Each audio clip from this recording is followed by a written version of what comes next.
Eu sou a doutora Priscila Fiorelli, sou geriatra integrativa e a gente vai fazer uma live hoje para falar um pouquinho sobre cardiologia integrativa com o Dr. Carlos Stipp. E é muito interessante porque boa parte das vezes as pessoas têm muitos sintomas relacionados com o coração, seja coração acelerado, dor no peito, falta de ar, e ainda mais no meio da pandemia a gente viu que tem muita demanda em relação a isso, tanto por conta das complicações do próprio Covid, né, que acaba tendo relação aí com doenças cardiovasculares, mas também com alterações de humor, né? Então, como a gente conseguir diferenciar aí o que é corpo, o que é mente, o que é cada um, e se existe exatamente uma separação entre essas coisas. E a parte dentro da integrativa, a gente pode ter uma atuação diversa. Então, eu vou falar um pouquinho hoje com o Dr. Carlos, que é cardiologista, e vai falar um pouquinho dessa parte de cardiologia integrativa, né? Então, como é a atuação, qual que é os diferenciais, o que a gente vê na prática, né? E ele vai falar um pouquinho também sobre a atuação dele no Centro de Medicina Integrativa. Olá, Priscila. Oi, tudo bem? Você? Boa noite. Tudo bem. Gostou do background, as guitarras? Nossa, eu ia comentar isso, viu? Eu falei, que é isso? São suas? Eu tô tirando aqui onda porque, na verdade, eu tô no quarto do meu filho. As guitarras são deles, mas eu falei assim, eu vou criar um clima aqui de certa, entendeu? Possibilidade de eu tocar também, só para criar um estímulo a mais nessa questão de médico podendo fazer autocuidado, tocar música. Ele que toca bem. Sim, maravilhoso. Eu aqui também, meu marido toca baixo, ukulele, daí a gente vai lá e junta tudo, né? Muito legal. Que legal, bom ver você. Poxa, O Carlos. Prazer. Obrigado pelo convite. Sim, a gente se conheceu, eu acho que foi em 2017, talvez, que você fez a pós-graduação, né, de Medicina Integrativa. No Einstein foi a primeira turma do Rio de Janeiro, né, e agora a gente vai abrir mais uma turma aí no Rio. E eu lembro que assim foi muito, muito especial a turma de vocês, né? É muito unida e eu gostei muito assim dessa energia que acaba passando, né? Você quer falar um pouquinho assim sobre você, sobre como que você chegou aí na integrativa? Você era fazendo a parte da cardiologia, né? Perfeito, com prazer. Então, mais uma vez, obrigado pelo convite, um prazer. A gente se conheceu exatamente em 2017, foi até então a primeira e única turma, né, de medicina integrativa pelo Einstein aqui no Rio de Janeiro. Estamos esperando com muita ansiedade, no bom sentido, que a ansiedade também pode ser boa, né, essa nova turma 2020, né? Já acho que vocês estão na 14ª turma, 13ª turma em São Paulo. Já está na 15, vai ser a 16. Olha aí, que bom, que bom. E a minha descoberta em medicina integrativa, ela foi mais ou menos em final de 2015, início de 2016. Eu sou cardiologista, vou fazer 30 anos de formado ano que vem. Sempre trabalhei com essa visão multidisciplinar, mas atendia sozinho no meu consultório, então eu tinha que encaminhar os pacientes que tinham alguma indicação desse cuidado. Havia falha, né, esse gap na comunicação, na devolutiva da informação, e a gente acabava não tendo um trabalho muito fechado, muito adequado nisso. Isso foi me deixando cada vez mais descontente, mais pensativo de como eu poderia ter um outro caminho para melhorar a assistência do meu paciente, porque eu já entendia que a visão médica, obviamente única, não é suficiente, a gente não tem esse conhecimento necessário, né, para melhor cuidar.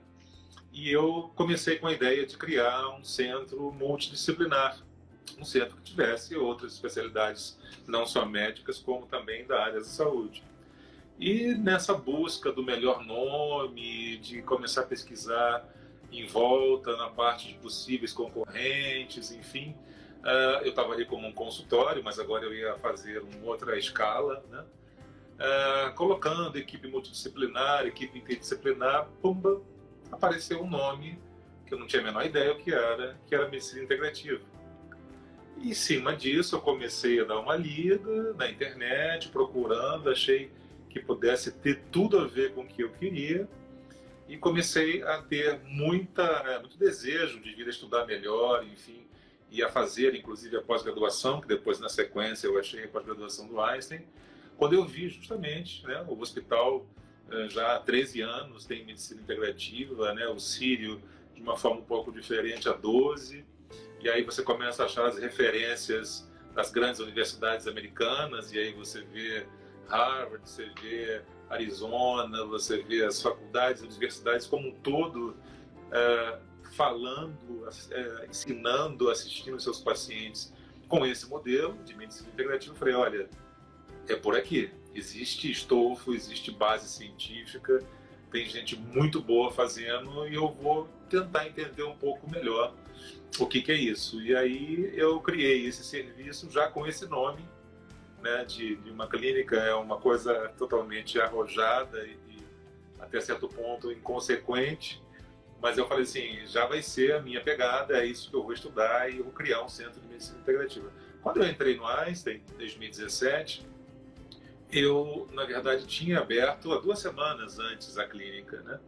Então, durante o curso, durante esse ano de 2017, obviamente foi feito um processo de aprendizado, maturação, que veio ajudando com que as coisas fossem acontecendo quase que simultaneamente, né? Eu acho incrível porque dentro das especialidades clínicas, né, a cardiologia é uma das especialidades com mais rígidas no ponto de vista assim, muitos protocolos, muito algoritmo, né? Então tem muita coisa, muitos estudos, né? Geralmente quem trabalha com cardiologia sabe a importância, né, de como fazer os estudos, né? E como é que foi isso, assim, de um cardiologista, né, de longa data aí trabalhando nesse meio que a gente sabe que não é fácil, e daí ter essa visão, assim, que a gente traz na integrativa, que é uma coisa mais integral e que às vezes pode sofrer até um preconceito. Você sentiu que existia alguma coisa disso? Então, curiosamente, não. Eu vi muito disso de alguns colegas do Rio de Janeiro e de fora, alguns colegas da própria turma, né? Eu não percebi isso. Eu sempre tive uma parte do tempo como hospitalista. Eu sempre trabalhei em emergências. A minha carreira foi como emergencista, trabalhando como médico plantonista, depois rotina, coordenador de emergência. Tive várias passagens em alguns hospitais. Então, assim, tinha uma boa relação, conexão entre os pares. E quando eu comecei a fazer isso, na verdade, eu levei o meu consultório, que sempre existiu, para dentro da clínica. E os pacientes começaram, óbvio, que negócio é esse ali na parede, vital, medicina integrativa, o que você está fazendo agora? Então foi um trabalho educativo que foi acontecendo naturalmente com os clientes. Em relação aos pares, não senti preconceito, pode ser que isso exista velado, e a gente sabe pela história de algumas pessoas que isso de fato existe, né?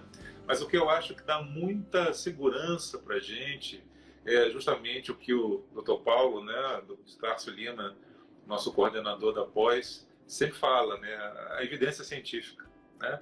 Então, se você tem a melhor evidência científica, se você está fazendo algo com base, você cita as boas, isso só veio realmente a acrescentar, eu acho, na minha conduta.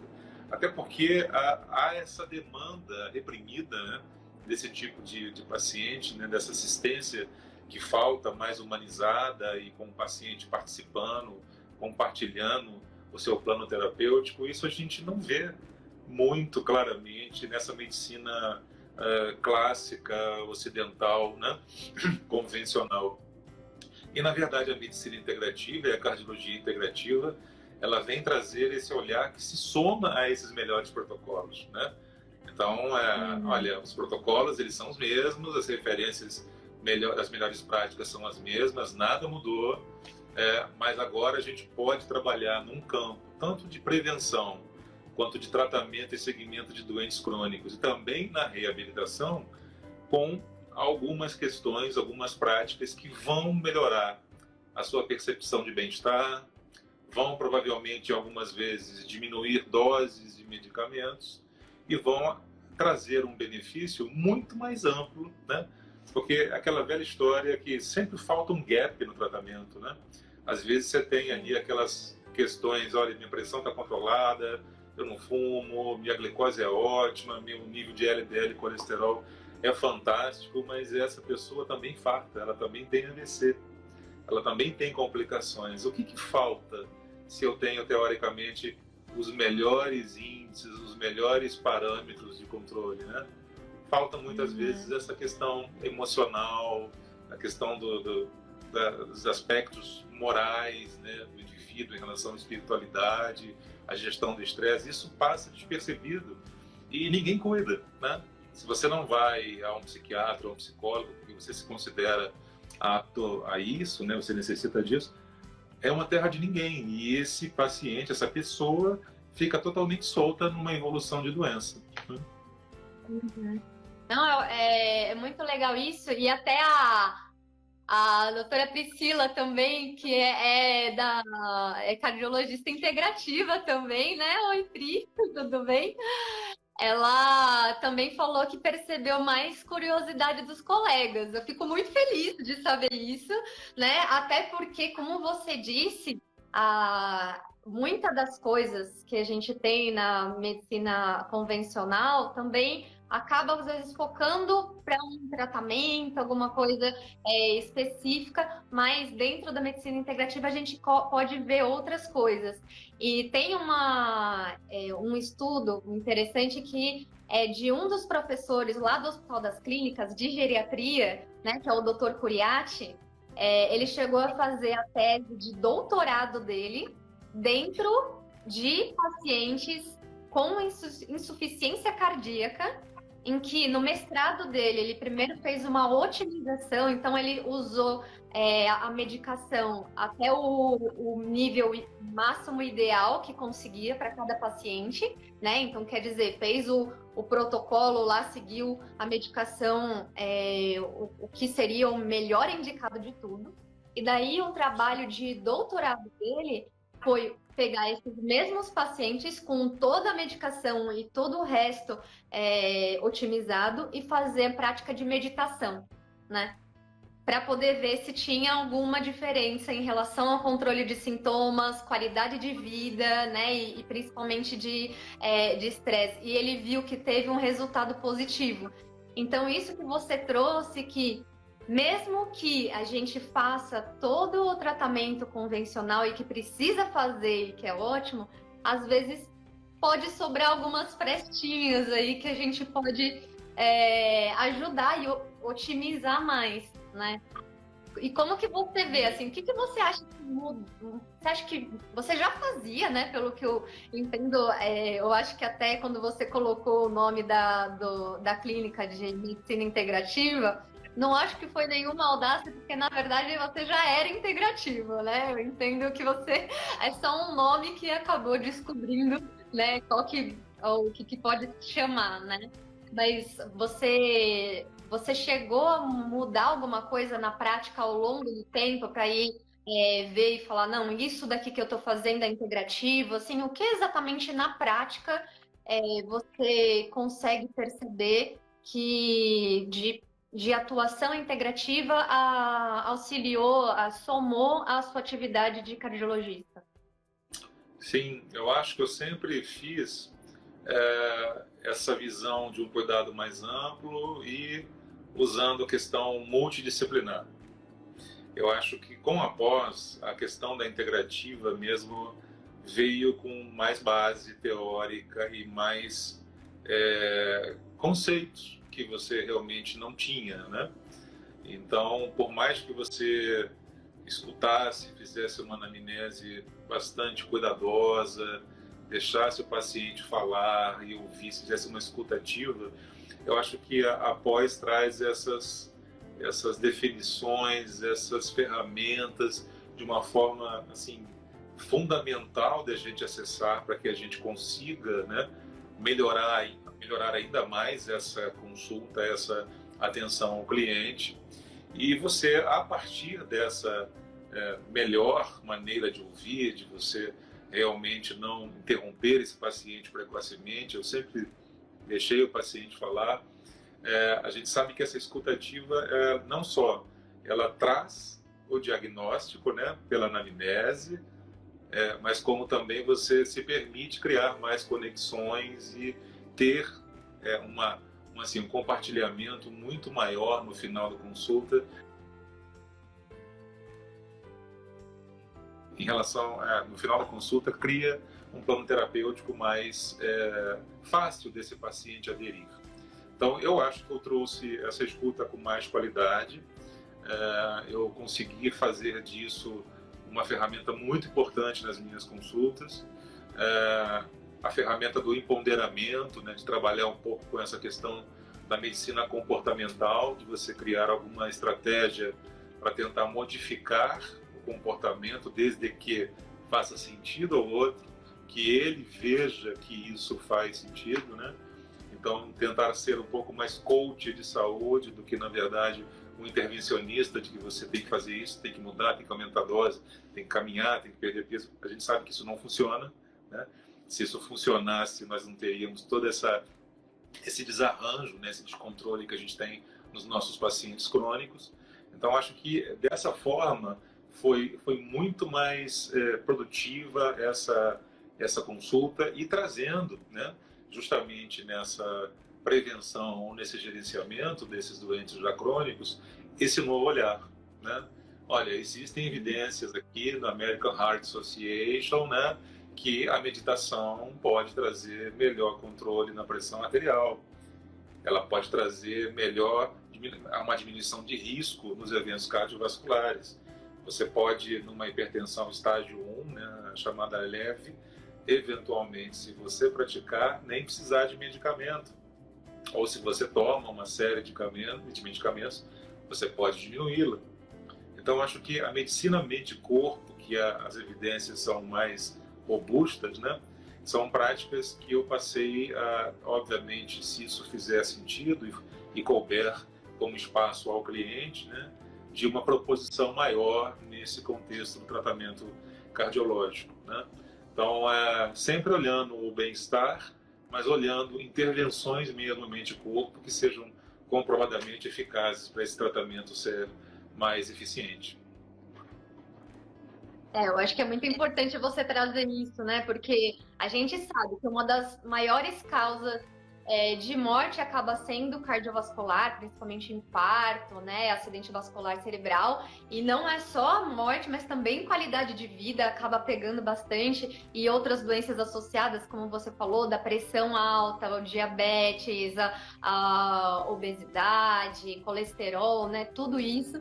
E a gente vê o como essas condições estão relacionadas com os hábitos, né? Então, quando você falou de fazer um empoderamento e uma mudança comportamental e individualizar de acordo com o que a pessoa faz sentido, né? Isso daí é a medicina baseada em evidência, né? Porque a medicina baseada em evidência não são só os estudos, é você pegar o estudo, pegar a habilidade do profissional e pegar o que faz sentido para o paciente e juntar tudo isso para daí fazer um plano de cuidado e que pode mudar ao longo do tempo. Né? Então, esse feedback, né, e esse acompanhamento, né, que você falou também para seguir essas condições que são condições crônicas, né? Então, quer dizer, a pessoa precisa fazer uma mudança mais contínua, né? Não uma coisa de um dia para o outro. Então, não é fácil, né? Não é fácil para ninguém, né? Então, com certeza, um apoio profissional acaba sendo bem importante, né? E nessa parte de medicina mente-corpo, a gente vê também essa relação, né, de próprio estresse, ansiedade, alterações de saúde mental interferindo também em condições físicas, né? Então, como que você vê isso, assim? E eu não sei você, assim, mas durante essa pandemia, até principalmente, às vezes vem muita gente preocupada, porque às vezes está com dor no peito, está com palpitação, falta de ar, e daí fica com medo, será que é Covid? Será que eu estou infartando? Será que é ansiedade? Né? Ou pode ter uma mistura. Exatamente. Eu acho que essa pandemia, assim, trouxe uma série de situações bastante desagradáveis, tensas, mas também trouxe muita oportunidade, né? Como toda crise, ela traz transformação e oportunidade. Pensando primeiro pelo lado do sofrimento, obviamente, a gente teve aí algumas questões bastante complexas, né? Que foi, primeiro, todo o desconhecimento do que era a doença, do que era a Covid, as primeiras recomendações no sentido de você só procurar o hospital se tiver realmente falta de ar, você não fique em casa, as pessoas repetiam isso de uma maneira até meio histérica, né?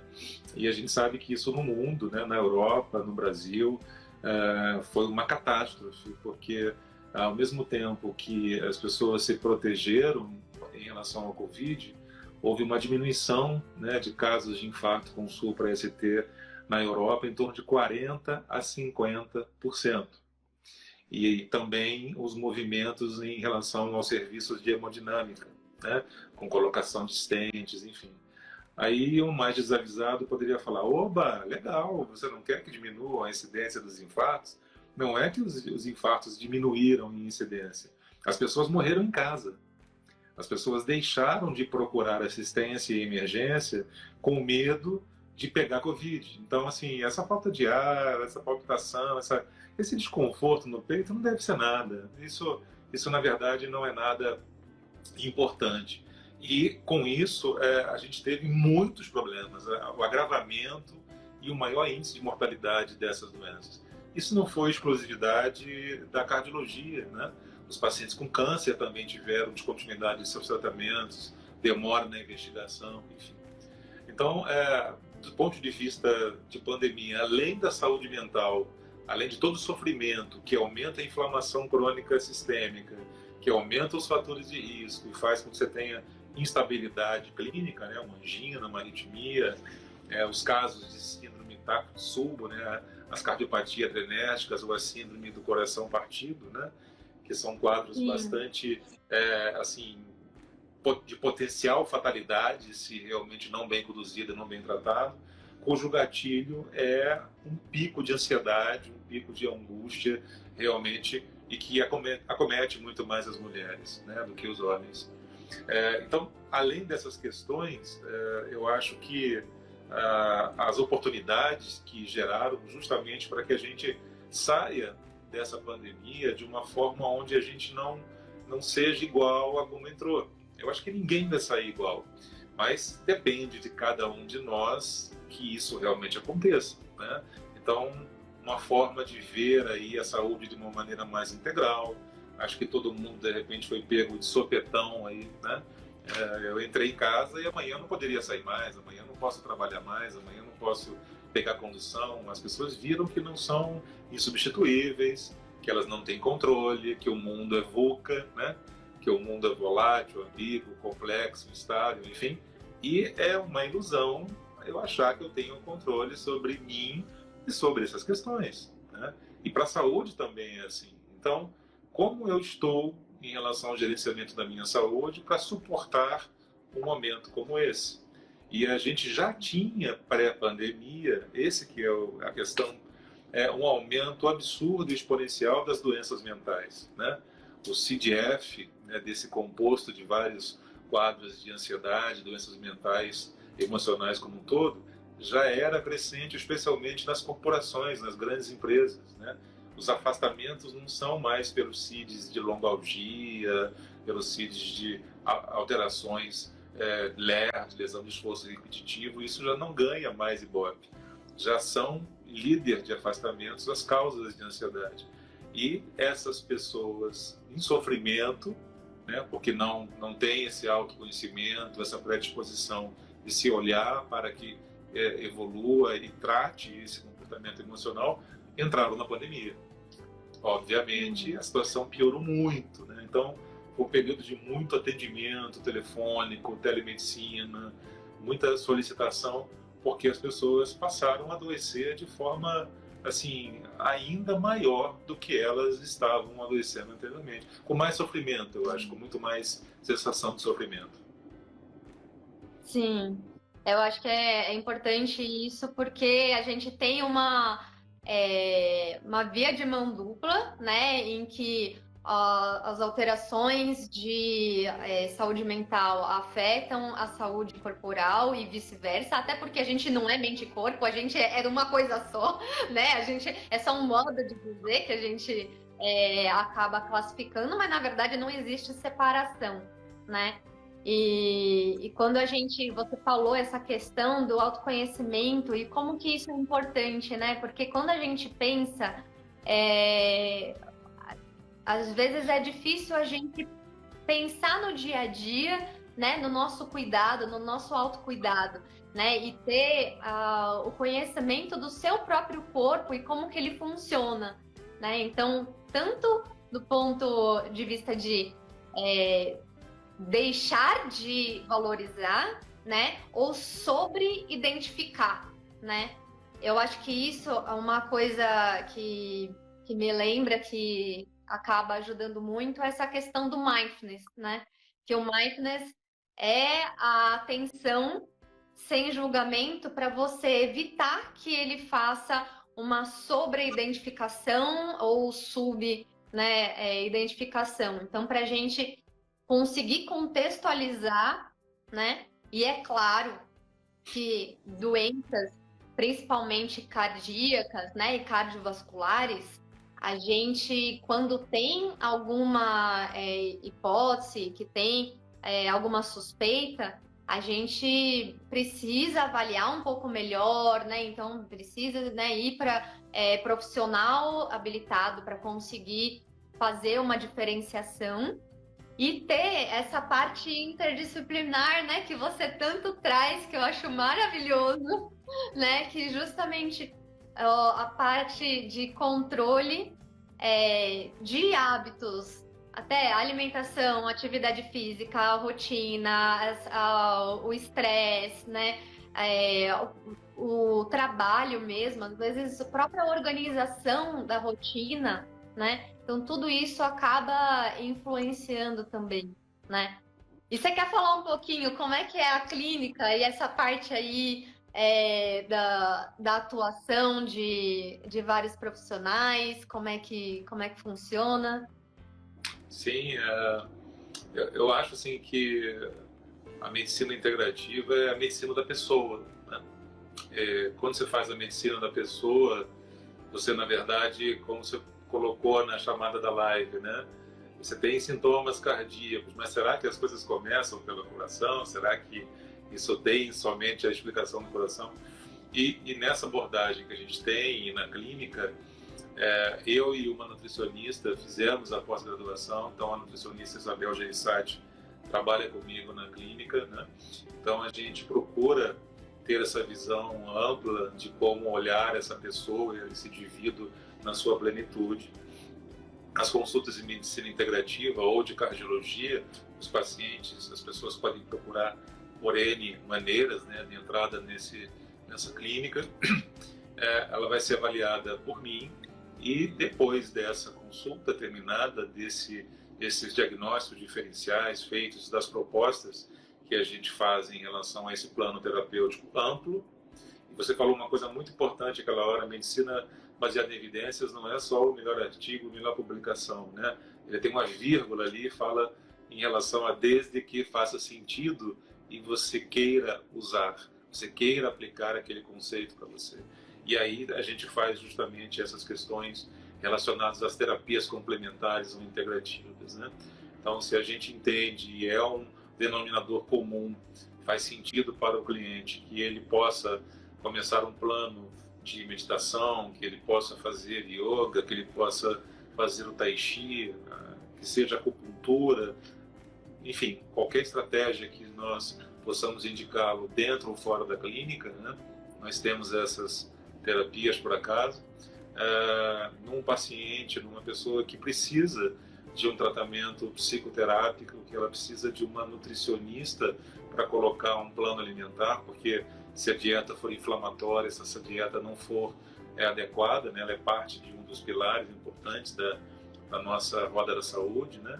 Se isso não for adequado, não é o remédio que vai conseguir desinflamá-la, que vai conseguir melhorar todo o perfil glicêmico ou lipídico. Então, a gente, na Clínica Vital, procura trabalhar nesse sentido, dessa visão integrada, interdisciplinar, vendo o paciente com várias possibilidades, né? Várias especialidades médicas ou mesmo especialidades de saúde e terapias complementares, como também a quiropraxia. A gente tem um instituto, que é o Instituto Vital, que não funciona no mesmo andar, no andar de baixo, que está fechado desde 18 de março, por questões da pandemia, né? Lá é um espaço das aulas coletivas. Então, lá a gente tem aula de yoga, aula de tai chi, a meditação, o exercício físico para a terceira idade, que a gente chama de movimento vital. É uma educadora física, uma ex-ginasta artística, que dá uma aula esplêndida para os pacientes idosos, né? A gente ia começar agora a dança do ventre, né? Com o aspecto do empoderamento feminino, e tudo isso foi parado, brecado pela pandemia em março, né? E é um espaço que a gente também tem para ensino, para cursos, para reuniões, para educação continuada. Então, esse espaço lá embaixo ele não está funcionando. Esperamos que em algum momento isso possa voltar a esse novo normal, mas a clínica, com assistência, com esse atendimento, funciona já desde maio, quando eu voltei. A gente ficou 54 dias parados e depois voltamos aí com toda a prática de cuidado e gerenciamento preventivo em frente à Covid, né? Uhum. Se alguém tiver alguma coisa que quiser perguntar, pode perguntar. Só lembrar que esse centro é no Rio, que é onde trabalha, né? E a gente, eu acho que é muito, muito legal que você falou esse espaço para fazer atividades, porque quando a gente pensa em promoção de saúde, pelo menos assim, o que a gente vê é que boa parte das pessoas acabam procurando cardiologista para fazer um check-up, né? Para fazer uma avaliação de rotina, né? Então, como que é importante todo mundo, mas o cardiologista, né, em especial, ter essa visão de promoção de saúde, né? Agora, deixa eu ver aqui. A Sônia falou, a educação é tudo prevenção, ensinar desde crianças na alimentação correta, hábitos de sono, estudo, lazer, exercício físico e higiene, né? Importante é ensinar as pessoas a reconhecerem o que realmente estão sentindo no corpo e na mente para auxiliar os médicos no diagnóstico correto. Com certeza, a gente precisa, a gente não tem uma visão ultra que consegue ver tudo o que acontece, né? A gente depende muito, né, de como que é a percepção da pessoa, né? A Nani falou como é difícil identificar esses fatores no idoso, determinar uma linha de cuidado. Isso é interessante. Não sei se você quer comentar alguma coisa em relação a idosos, né? Porque a gente sabe que sintomas no idoso não é a mesma coisa que os sintomas em pacientes jovens, né? E essa percepção, né, de mudança vai além, né, do que só dor no estômago, então deve ser problema no estômago. Não, às vezes tá falando menos, né? Então às vezes pode ter uma infecção de urina. Então é umas coisas assim mais difícil, né? Sim, os pacientes idosos, eu tenho bastante pacientes idosos, e é assim um desafio e um prazer enorme, né? Você como geriatra imagina, né? É um prazer enorme trabalhar com esse tipo de pessoa, né?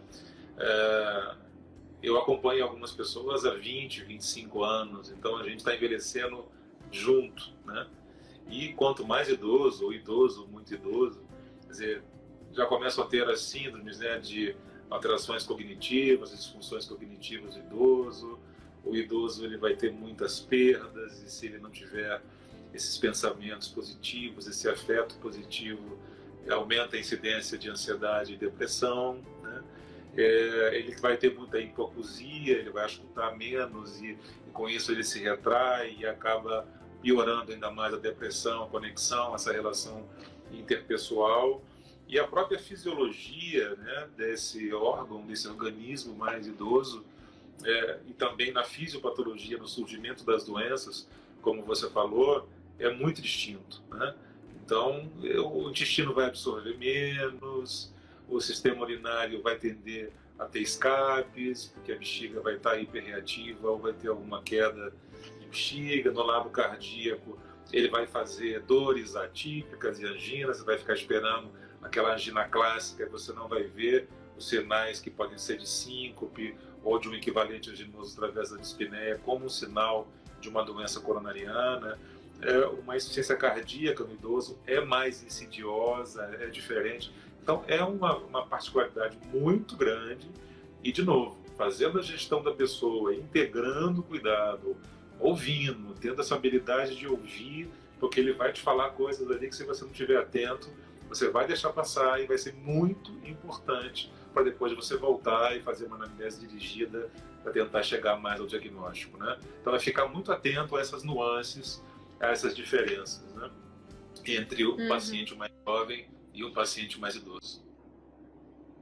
Eu acho incrível que você falou isso, tá acompanhando pacientes já há 25 anos. Imagina que incrível você ver o envelhecimento junto e como isso também traz não só um autoconhecimento que é do paciente, mas um conhecimento do médico, né, com o paciente que já acompanha assim há tanto tempo. Então, às vezes tem umas sutilezas, né, principalmente como essas que podem acontecer quando é idoso, de ser, não digo mais fácil, mas pelo menos às vezes perceptível de que alguma coisa talvez esteja diferente, né, ou que ele não é assim, né, então saber qual que é o habitual, né, então eu acho que esse acompanhamento longitudinal é incrível mesmo, né?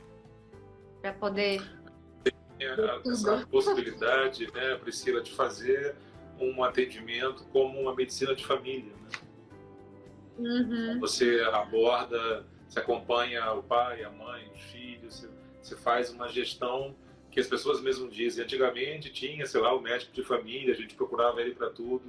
Então, você conseguindo ter esse approach de ouvir, de saber triar, de saber ver o que é seu, o que você tem que encaminhar a um colega, a um especialista, como a gente pode ver junto, reconhecendo que a gente não tem todo esse conhecimento sozinho, mas sim uma boa formação que impacta na maior parte dos diagnósticos e tratamentos, utilizando esse diferencial de encaminhamento e de compartilhamento, né, de interdisciplinaridade, né, de aprender com o outro, de compartilhar dúvidas e às vezes certezas em relação àquele caso. É muito interessante isso.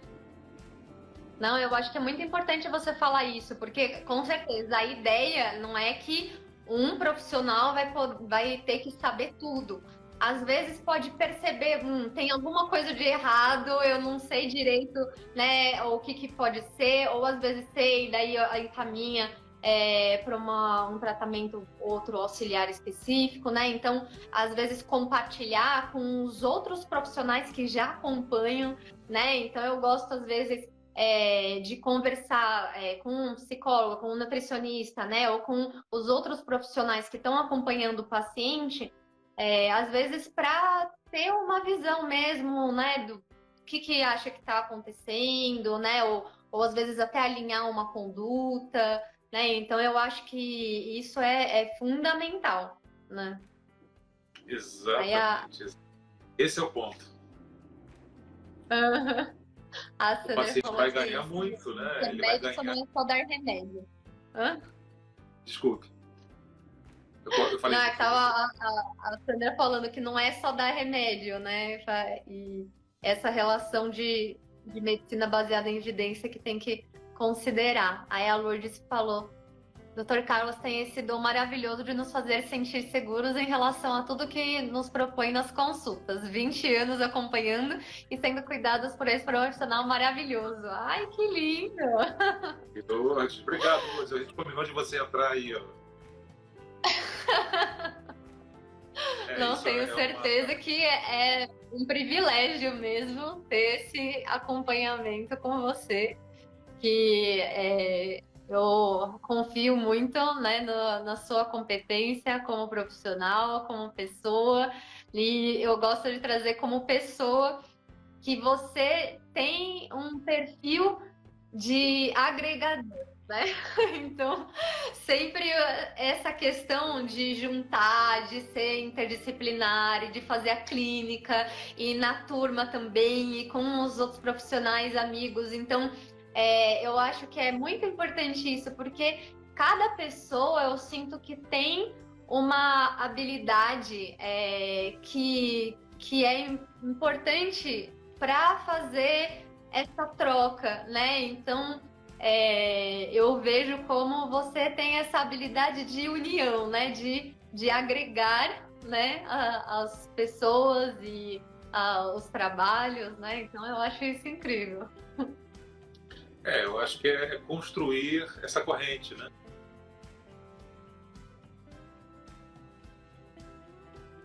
Coisas melhores do que você, junto de você. Eu acho que a insegurança do médico, e talvez por essa distorção, né?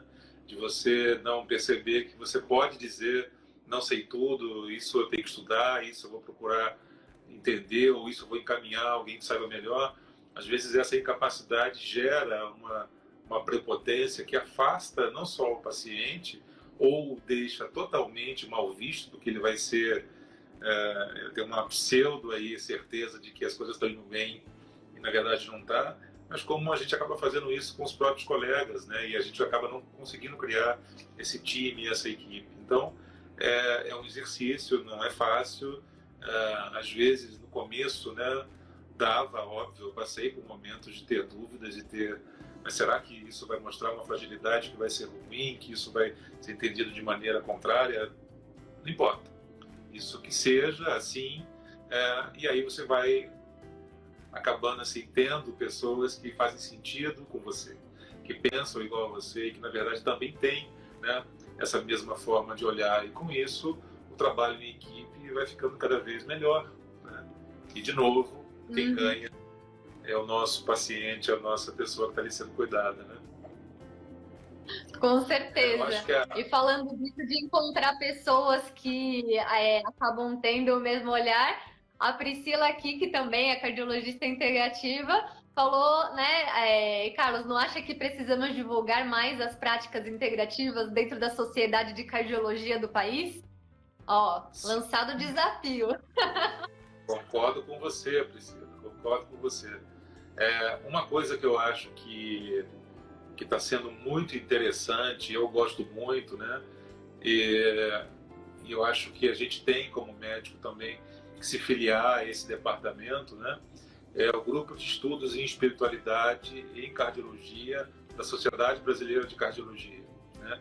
Esse grupo se chama GENCA. É. Ele é aberto aos médicos, ele vai ser ainda, né? Não sei se esse ano, enfim, mas ele vai ter essa abertura multidisciplinar em breve, mas por enquanto, infelizmente, só os médicos podem ser associados. E eu acho que essa abertura ela já aconteceu nas práticas integrativas sob, por enquanto, o nome de espiritualidade, né? Então, em 2016, eu fui num congresso brasileiro, acho que foi 16, em Fortaleza, e eu fui para esse congresso brasileiro e, na verdade, os 2, 3 dias de congresso eu não assisti nada além de palestras de espiritualidade em cardiologia. Eu fui para isso, eu vi o programa e falei, não acredito, é lá que eu vou. Não assisti nada de clássico, nada de tratamentos de grandes trials, sobre stents, sobre medicamentos, absolutamente nada. E ali eu conheci o GENCA, né? E vi pessoas extremamente competentes e conhecidas, de renome e de destaque na cardiologia nacional, sentadas à mesa. Então, essas pessoas estavam liderando discussões sobre espiritualidade num Congresso Brasileiro de Cardiologia, pessoas como o top, por exemplo, de Álvaro Avezum, né? Que é o maior pesquisador, o maior cientista com publicação nacional dentro da cardiologia e eletromedicina. E foi para mim fantástico, porque a espiritualidade é um pilar da nossa medicina integrativa, né? Está lá como um pilarzinho de atenção que você precisa desenvolver. Então, tem várias formas, né, Priscila, de práticas integrativas, né?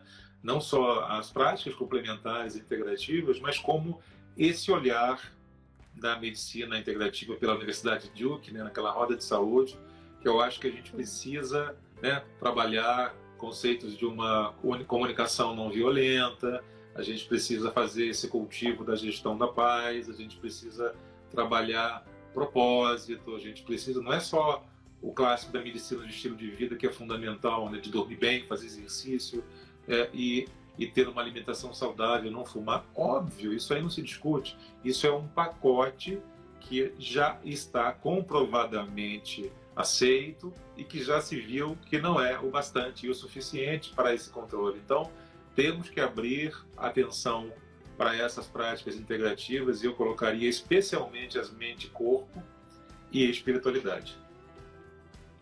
Sim, as práticas mente e corpo acabam sendo uma das principais que a gente acaba tendo, e até essa questão de saber que não é só a prática integrativa em si, né, mas a visão, a escuta, a espiritualidade. Eu acho que é ótimo que você falou isso. A Deise, ela falou também, é uma pena ser tão difícil aplicar essa visão de medicina integrativa na rede pública, pela própria estratégia de atendimento institucional vigente, né? A gente sabe que tem as PICs, né, que chama, né, que é as práticas integrativas e complementares no SUS. A gente sabe que por toda a estrutura do SUS ter todas as limitações, então é claro que também as práticas integrativas têm as suas limitações de atuação, mas como é importante também a gente fazer isso, né, de a medicina integrativa não só como prática, né, porque eu vi que no SUS entrou muito o conceito de práticas integrativas. Existem algumas iniciativas para fazer uma visão, né? Como, por exemplo, o próprio autocuidado apoiado, né? Que é uma das coisas que eu trabalho mais. Ele veio de umas teorias para ser feito com doenças crônicas no SUS, né? Então, isso é uma ideia que surgiu como estrutura para isso. E a gente sabe que realmente tem as suas limitações, né, por tudo que a gente sabe, né? A Sônia falou, parabéns aos dois, muito importante divulgar essa live. Sim, divulguem! E pegando esse gancho, Priscila, que você falou muito bem, não adianta a gente fazer uma medicina integrativa atendendo em 15, 20 minutos, né? Então, essa forma de atendimento, essa visão do que é uma consulta médica, ela não é uma culpa do serviço público, né? A gente tem uma distorção, óbvio que o serviço público ele é sobrecarregado, mas você tem excelentes profissionais nesse serviço público que muitas vezes são os mesmos que atuam nas melhores instituições privadas, né, que fazem as melhores medicinas privadas. Então esse profissional muitas vezes ele tem essa dupla jornada, mas na medicina privada tá cheio de gente. Eu tenho várias pessoas de diversas especialidades que eu conheço que atendem 15, 20, 30 minutos. E não tem como. Você vai ser médico de doença, você não vai ser médico de pessoa.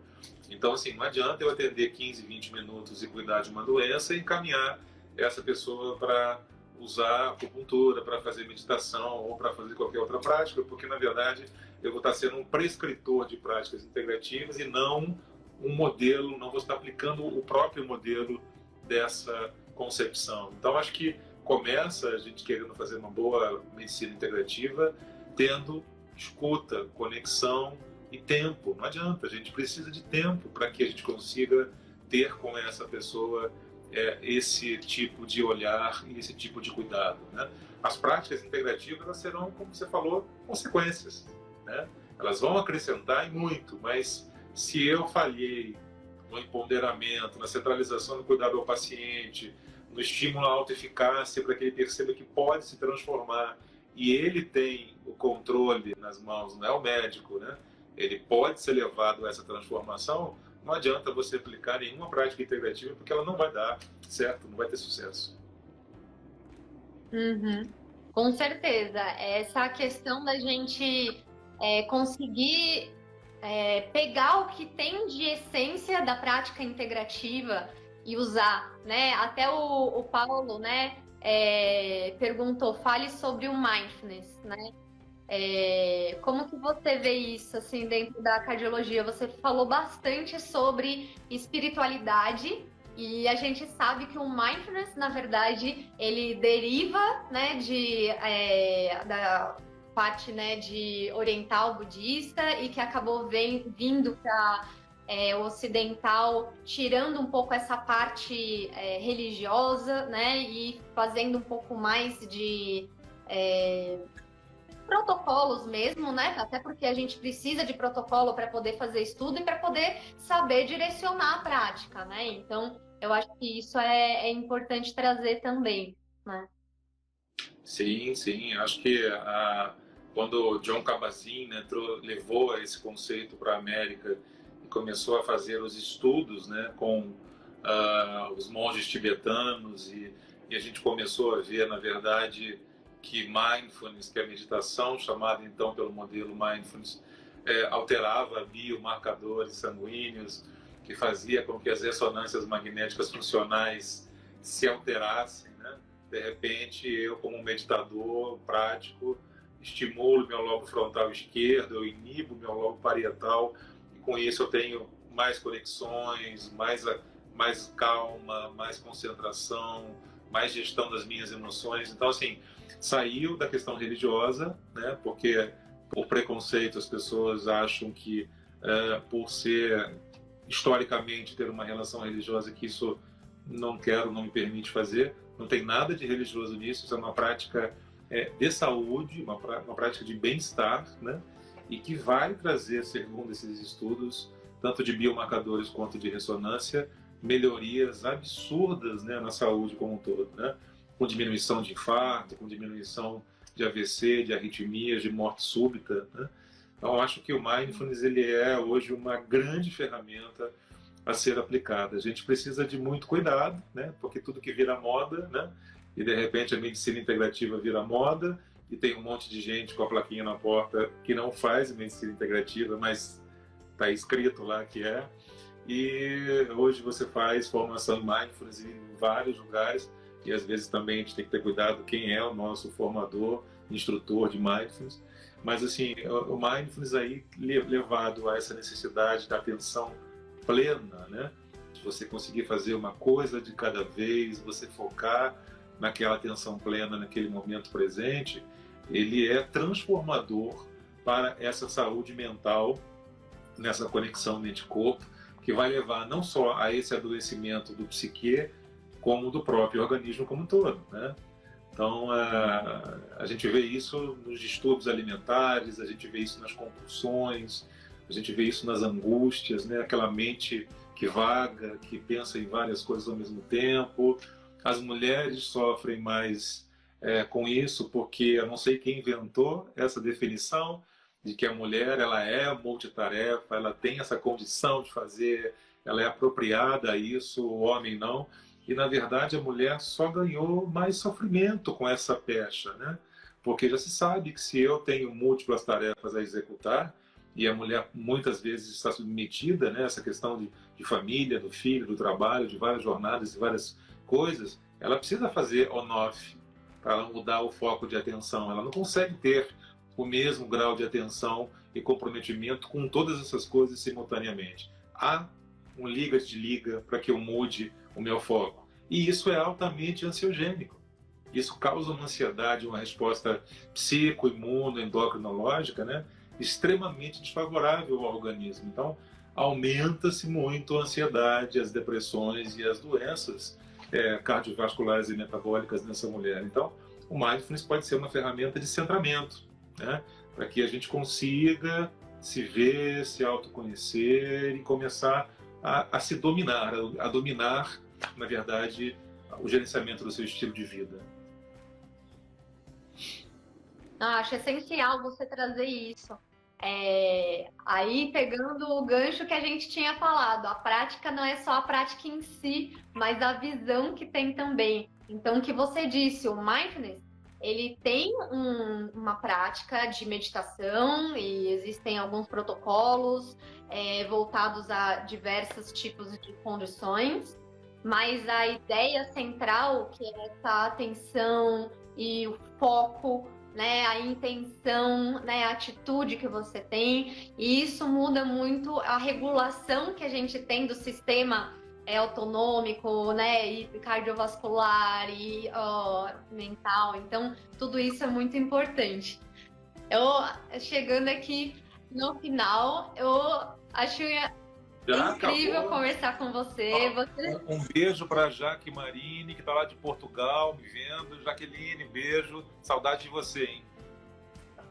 Olha só, de Portugal. Bom, live é isso, assim, de internet, vai de todo mundo. Temos uma assistência internacional. Ai, que bom. E daí a gente também, né? Que também você no Rio e eu aqui em São Paulo, né? Então, acho que adorei conversar com você. Aprendi muito também. Eu acho que a gente sempre tem muito o que aprender, que trocar, e isso que é uma das coisas que eu gosto mais em relação à medicina integrativa, porque a gente sempre tem o que aprender e o que fazer mais, isso que dá essa sensação assim de movimento. E parabenizar aí seu trabalho, que é muito, muito bonito. Quem quiser saber um pouquinho mais, né, o Centro de Medicina Integrativa Vital fica no Rio e pode ir no perfil, né, Vital com 2 L's, né, ponto Medicina Integrativa. E super recomendo aí, que é maravilhoso. Priscila, foi um prazer estar com você. Você tem uma generosidade absurda, você é extremamente generosa. Muito obrigado